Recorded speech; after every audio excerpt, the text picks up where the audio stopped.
মহিষমারি পিয়ালী নদীর ঠিক গায়ে দাঁড়িয়ে থাকা একটা পরিচিত নাম মহিষমারির বাজার। এই বাজারের পাশ দিয়ে বইছে পিয়ালী নদী, যে নদী সময়ের সাথে অনেকটাই বুঝে গেছে। দুই ধারে তৈরি হয়েছে বালির চর, কিন্তু নদীর গল্প এখানেই থেমে যায়নি।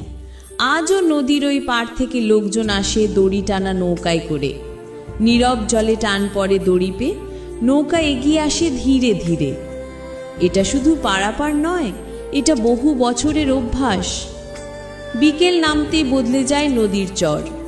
বালির উপর শুরু হয় খেলাধুলো, শিশুদের হাসি আর মানুষের আড্ডায় জায়গাটা প্রাণ ফিরে পায়। আর ঠিক সেখানেই মহিষমারির হাট। চারদিক থেকে মানুষ আসে, ধোসা, বারাসাত, কেল্লার বাজার, সব দিকের রাস্তা এসে মেশে এই হাটে। হাটের সঙ্গে সঙ্গে গড়ে উঠেছে স্কুল, নার্সিংহোম, দোকানপাট, একটা পূর্ণ এলাকার জীবনযাত্রা।